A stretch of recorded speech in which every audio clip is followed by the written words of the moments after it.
कैसे हैं आप सभी लोग। मुझे मालूम है कि बहुत सारे बच्चे जो है वो इंतजार कर रहे हैं इस बात का कि कोई चमत्कार होगा, कुछ ऐसा अनाउंसमेंट होगा जिससे हमारी जिंदगी में बड़ा परिवर्तन आ जाएगा। तो देखो भाई, यदि नीट 2024 में आपके नंबर 550 या उससे कम नंबर हैं तो आपको तैयारी करना चाहिए। ठीक है, किन बच्चों ने तैयारी नहीं करना चाहिए? जिन बच्चों के नंबर जो है तीसरे चौथे अटेम्प्ट के बावजूद 150 नंबर आ रहा है, 200 नंबर आ रहा है, तो प्लीज बेटा आप अपना समय खराब मत कीजिए। और भी फील्ड है, और भी अच्छी चीजें हैं बेटा, वहां जाकर अपना वक्त वहां लगाइए। जो आपके मन का हो वो कीजिए, वहां आप ज्यादा तरक्की करेंगे आप। लेकिन यदि आपके नंबर जो है 500 नंबर है, आपके 450 नंबर है, 400 नंबर, देखो बेटा मैं कुछ चीजें बिल्कुल साफ साफ बोलूंगा, कोई कंफ्यूजन दिल में मत रखिएगा। कुछ बातें मैं कड़वी बोलता हूं पर सच बोलता हूं। यदि आपने पहला अटेम्प्ट दिया है, यदि आपने 12वीं के साथ एग्जाम दिया, नीट 2024 का एग्जाम आपने 12वीं के साथ दिया हुआ है, 12th के साथ दिया हुआ है और आपके नंबर 300 या 300 के ऊपर नंबर है, आपने 12th के साथ एग्जाम दिया है और आपके 300 या 300 के ऊपर नंबर है, तो आपको निश्चित तौर पर जो है वो एक अटेम्प्ट के लिए आपको जो है वो रिपीट करना चाहिए और पूरी शिद्दत से आपको एक साल पढ़कर एग्जाम देना चाहिए। आपके सिलेक्शन के चांसेस जो है वो अधिक हैं, आप बिल्कुल कर सकते हो। आपके मैं उन बच्चों की बात कर रहा हूं जिनके सिर्फ 300 नंबर आए हैं पहले अटेम्प्ट में 12वीं के साथ में।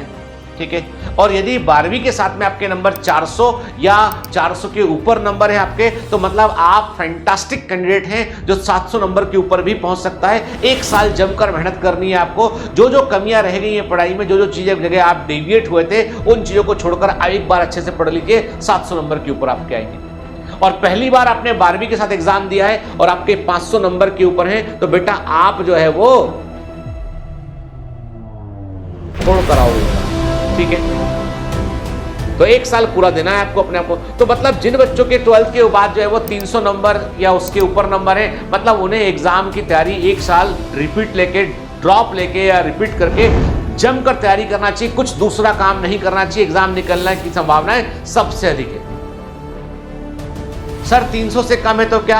अब 300 से कम है तो तुम ये सोच लो कि तुमने बिल्कुल भी नीट के लिए, क्या 11th 12th में आपने बिल्कुल भी नहीं पढ़ा नीट के लिए, बिल्कुल भी नहीं पढ़ा है, तो दिमागी तौर पर तैयार रहो कि आप कोशिश पूरी करो कि 2025 में आपका सब कुछ बढ़िया हो जाए। लेकिन बेटा 11th और 12th दोनों का कोर्स एक साथ पढ़ना होता है, तो थोड़ा ज़्यादा मेहनत आपको करनी पड़ेगी, तो कई बार क्या होता है, ऐसे नंबरों पर हम कई बार एक रिपीट लेते हैं फिर डिसअपॉइंट कराते हैं। तो डिसअपॉइंट मत करना, आपके पास पूरी संभावना है कि आप 200 नंबर से भी 700 नंबर पर पहुंच सकते हो, लेकिन थोड़ी ज़्यादा मेहनत करनी पड़ेगी क्योंकि आपके फंडामेंटल बिल्कुल वीक हैं आपके, और वो वीक फंडामेंटल को फिक्स करने के लिए आपको जमकर मेहनत करनी पड़ेगी बेटा।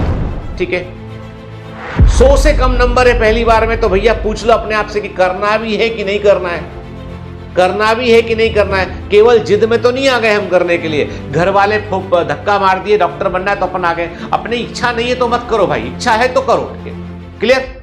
अब जिन बच्चों ने एक रिपीट लिया और उनके नंबर जो है वो 500 नंबर से कम नंबर है उनके, तो देखो बेटा यदि आपने सिर्फ एक रिपीट लिया है और पूरे साल आपने पढ़ाई की थी और यदि आपके नंबर 400 से कम नंबर आपके आ रहे हैं, तो आपको सोचना पड़ेगा कि आपने पूरा साल कहां बर्बाद कर दिया है। खुलकर बोल रहा हूं, पूरा साल आपने कहां बर्बाद कर दिया है। यदि आप बोलोगे सर आपके साथ पढ़ रहे थे और नंबर नहीं आया, तो मैं बोलूंगा आपने ईमानदारी से डीपीएस नहीं लगाए, आपने ईमानदारी से टेस्ट आप मिस करते गए, आपने टेस्ट नहीं लगाया, आपने ईमानदारी से सारे लेक्चर नहीं देखे, आपने ईमानदारी से आपने नोट्स को नहीं पढ़ा। अदरवाइज ऐसा हो ही नहीं सकता है कि बायोमेंटर से कोई बच्चा पढ़े और 500 नंबर से कम उसके आ जाए ईमानदारी से पढ़ने का, पॉसिबल ही नहीं है। ठीक है, मतलब आपने एफर्ट नहीं किया, अपनी ओर से एफर्ट कुछ भी नहीं किया आपने।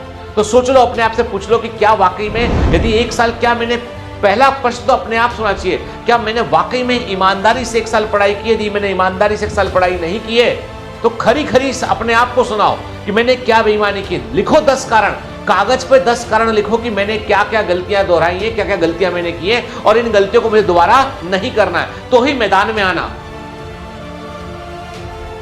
हारने के लिए क्यों युद्ध लड़ेंगे भाई, जीतने के लिए लड़ेंगे ना। यदि मैदान में आए हैं तो जीतने के लिए आए हैं, और जीतने की पहली शर्त यह है कि जो जिन गलतियों को पहले कर लिया आपने उनको दोहराओ मत। एक पुरानी कहावत है, एक ग्रीक कहावत है कि जो एक बार होता है उसके दोबारा होने की संभावना कम होती है, जो एक बार होता है उसके दोबारा होने की संभावना कम होती है, लेकिन जो 2 बार होता है उसके तीसरी बार होने की संभावना अधिक होती है। जो 2 बार होता है उसके तीसरी बार होने की संभावना अधिक होती है। मतलब ये है तुमने पहला अटेम्प्ट दिया, नंबर कम, दूसरा अटेम्प्ट रिपीट लिया, नंबर कम। मतलब ये है कि तीसरी बार तुम यदि सुधरे नहीं, संभले नहीं, तो फिर नंबर कम आएंगे। आप दुनिया की कोई कोचिंग जाके पढ़ लो, कोई भी तुमको जो है वो डाबर जन्म घुट्टी नहीं पिला देगा कि सक्सेस की घुट्टी कोई तुमको पिला देगा। के सब लोग, सारे लोग, इंक्लूडिंग मी, सारे लोग पैसा लेंगे पढ़ाएंगे, पैसा लेंगे पढ़ाएंगे, हम भी लेते हैं।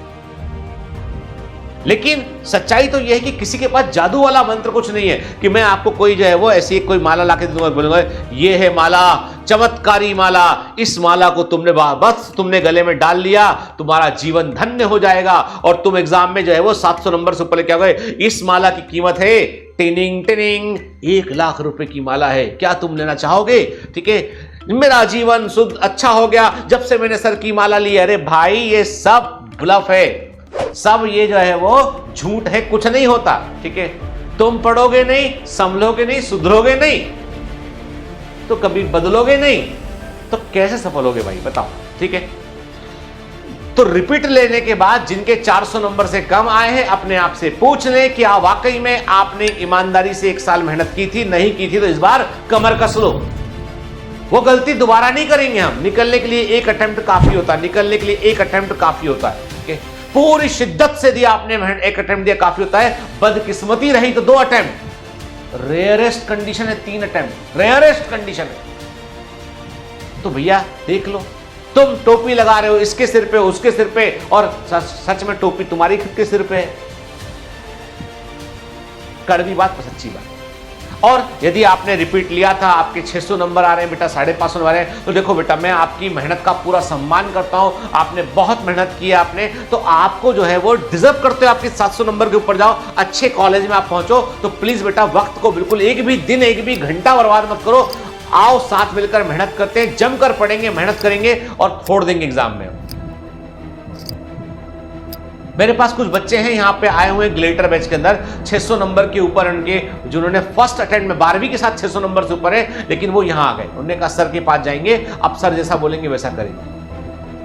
आपको यदि वाकई में मेरे साथ पढ़ना है, जुड़ना है, तो यहाँ वॉरियर पैकेज में आ जाइए, फोकस बैच के साथ बैठ के पढ़ेंगे, अपन क्लास में मेहनत करेंगे। के ग्लेटर बैच में भी यदि कुछ सीटें हैं उसमें आप यदि आना चाहेंगे तो उसमें भी आ जाएंगे, जो निकल गया वो भी कवर करवा देंगे आपका, चिंता मत कीजिए उसकी। ठीक है, कहीं भी आ जाइए। यदि आपको लगता है घर में माहौल उतना पॉजिटिव नहीं है जैसा माहौल आपको चाहिए, तो मेरे पास आ जाइए भोपाल। ठीक है, हम साथ मिलकर बेटा मेहनत करेंगे। ठीक है, फिर ऑनलाइन पढ़ना चाहते हैं और बिल्कुल लाइव क्लास वाला फील चाहते हैं, तो लाइव स्ट्रीमिंग बैच जो है फोकस का, उसमें आके जुड़ जाइए। उसमें लाइव क्लास लगेगी, रोज 3 बजे दोपहर क्लास शुरू होगी, शाम को 7:30 8 बजे क्लास आपकी खत्म होगी, और फिजिक्स की, केमिस्ट्री की, बायोलॉजी की क्लासेस रोज लगेंगी आपकी। लाइव स्ट्रीम होगा, आपको पढ़कर आना पड़ेगा, पढ़कर आप आएंगे, आपसे पूछेंगे भी, आपको पढ़ाएंगे भी, और आपको कोर सारे कॉन्सेप्ट आपको कवर करवाएंगे। ये लेकिन रिपीटर के लिए एक्सक्लूसिव रहेगा, ये रिपीटर्स के लिए एक्सक्लूसिव रहेगा। यदि आप वॉरियर पैकेज में आना चाहते हैं तो बेटा इंश्योर कर लें आपके नंबर 400 उसके ऊपर होना चाहिए। फोकस बैच के ऑनलाइन वर्जन में कोई भी बच्चा आकर जुड़ सकता है, कोई भी बच्चा पढ़ सकता है, लेकिन शर्त यह है मेहनत करनी है बेटा, मेहनत करनी है आपको। फोकस बैच की कई बच्चों को फीस ज्यादा लग रही है, तो बेटा मैं क्लियर कर दूं, फोकस बैच जो है उसकी फीस में आपको ये शायद पता नहीं है कि टारगेट बैच की फीस में क्रैश कोर्स इंक्लूडेड नहीं है। फोकस बैच की फीस में क्रैश कोर्स इंक्लूडेड है, जो कि 3000 रुपए का है। 2950 रुपए का क्रैश कोर्स फोकस बैच के अंदर ऑलरेडी इंक्लूडेड है। इसका मतलब ये है कि फोकस बैच की फीस टारगेट बैच के बराबर ही है। अब आप बोलोगे सर इसको आप हटा दो ना क्रैश कोर्स, इसलिए नहीं हटा रहे हम कि focus batch live streaming batch है, थोड़ा फास्ट पेस का बैच है, और उसमें एक बार पूरा करा के एक बार रिवीजन करना बहुत जरूरी है। टारगेट बैच का बच्चा एक बार कोर्स पूरा करेगा, क्रैश में आए ना आए उसकी मर्जी, पर फोकस बैच वाले बच्चे को क्रैश कोर्स में रहना ही पड़ेगा, ताकि वो बच्चे को हम अच्छे से ट्यून अप करके उसको हम अच्छी रैंक तक लेके जा सकें। टारगेट बैच में बच्चे जो है वो बेसिक्स से पढ़ने आते हैं, तो कई बार उनको थोड़ा सा वक्त लग जाता है बेटा।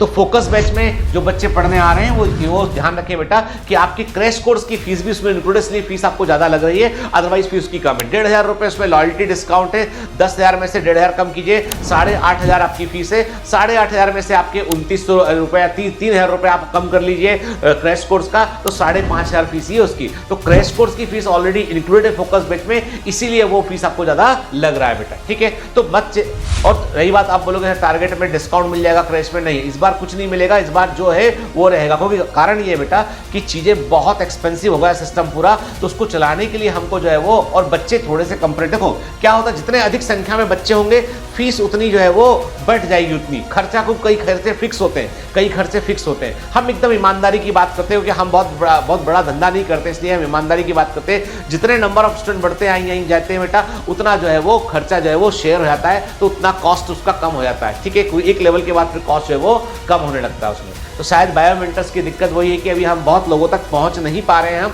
और यदि पहुंच जाएंगे तो शायद से चीज़ें भी थोड़ी सी कंट्रोल में हमारे आ जाएंगी। ठीक है, पर ईमानदारी की बात तो ये कि बेटा आप ये देखो ना कि हम जितनी मेहनत हम साथ कर रहे हैं, आप देख लो कोई भी इंस्टीट्यूट से कंपेयर कर लो, हम बहुत अधिक मेहनत करते हैं क्वेश्चंस को लेके, सबको लेके, हमारे रिजल्ट भी बहुत अच्छे रहते हैं और ईमानदार रिजल्ट रहते हैं, कोई बेईमानी वाला रिजल्ट नहीं है, सब ईमानदार रिजल्ट रहते हैं। खैर, वो जो बच्चा यहाँ पढ़ रहा है वही उस चीज़ को समझ सकता है, बाकी और मैं कैसे इसको एक्सप्लेन करूँ।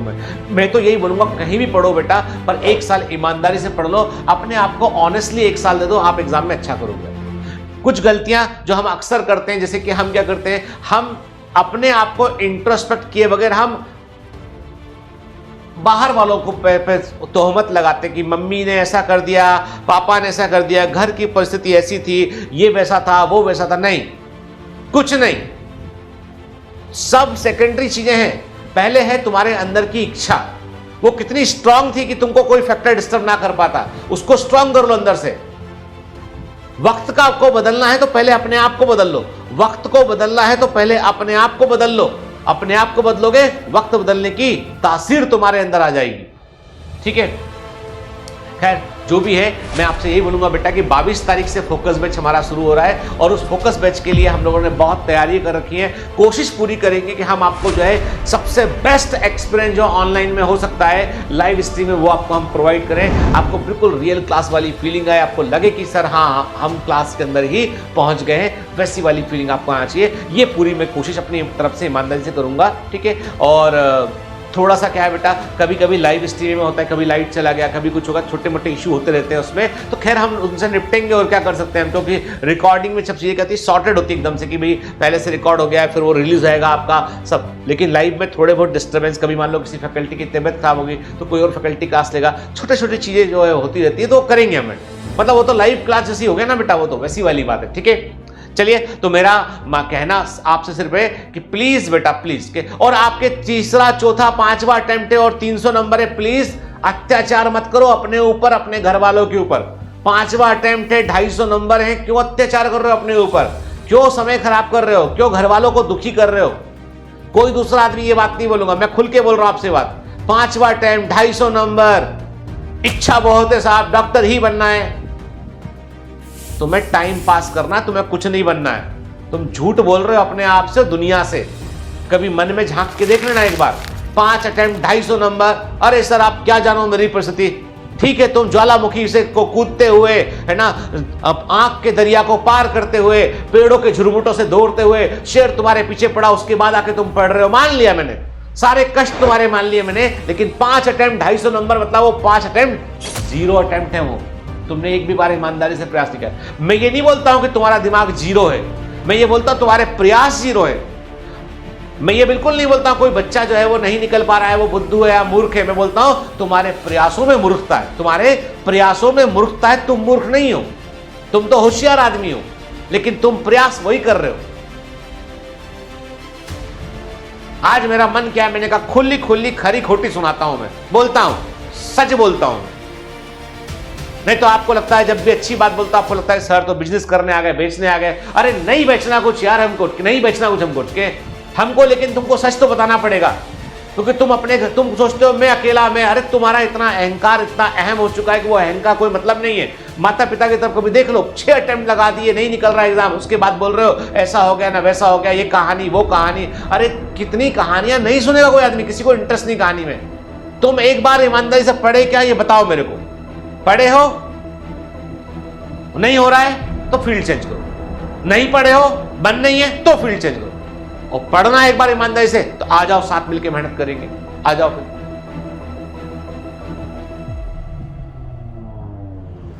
पहले के ज़माने में जो गुरुजन पढ़ाया करते थे राजकुमारों को, उनको ज़मीनें दान में मिला करती थी, गाय और तमाम तरह की चीज़ें दान में मिला करती थी उनको, ठीक है, खूब सारा दान में पुण्य उनको मिलता था, तो वो धंधा नहीं करते थे। गुरु द्रोणाचार्य ने कोई धंधा नहीं किया, ठीक है, गुरु द्रोण ने, जितने भी गुरु रहे उन्होंने कोई धंधा नहीं किया, उन्होंने, ये पारिश्रमिक होता है। आप लोग जैसे बोल देते ना कि धंधा करने आ गए सर, बहुत बुरा लगता है टीचर को, कोई भी शिक्षक को। वो अपनी आत्मा खोल के रखता है आपके सामने, मन से पढ़ाता है आपको, आप धंधा करने आ गए, धंधा बहुत गंदा लगता है। क्या घर परिवार में कोई लोग काम नहीं करते, जो नौकरी करते हैं, बिजनेस करते हैं, क्या वो धंधा नहीं करते हैं? जो डॉक्टर काम कर रहा है क्या वो बिजनेस नहीं है? वो वहां भी तो बेचारा इलाज कर रहा है, दिल से मेहनत कर रहा है, उसके बदले 4 पैसे उसको मिलते हैं। हर जगह एक नेगेटिविटी। जीवन में कुछ नहीं हो सकता ऐसे लोगों का। करना है कुछ तो जाग जाओ, अपने आप को जगा लो भाई। नहीं जगाओगे कुछ नहीं होने वाला, सोते रह जाओ। कुछ लोग ऐसे भी हैं, दुनिया खत्म होने का इंतजार कर रहे हैं कि आप सुना था कि दुनिया खत्म होने वाली है, परमाणु युद्ध होगा, हुआ तो है ही नहीं, है ना। हम तो ये सोचे कि 2024-25 में दुनिया खत्म हो जाएगी, काय को पढ़ाई करें हम? तो कौन समझाएगा ऐसे लोगों को? क्या कर सकते हो ऐसे लोगों का?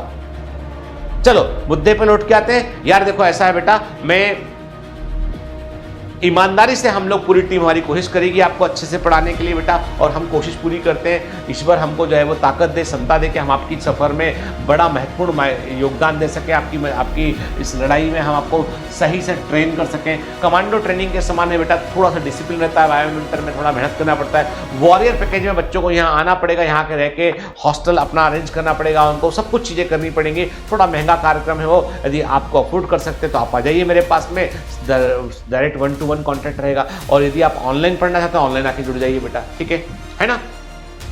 मेरा कहने का मतलब ये है, वक्त को बदलने के लिए, इसके लिए पहले अपने आप को बदलो।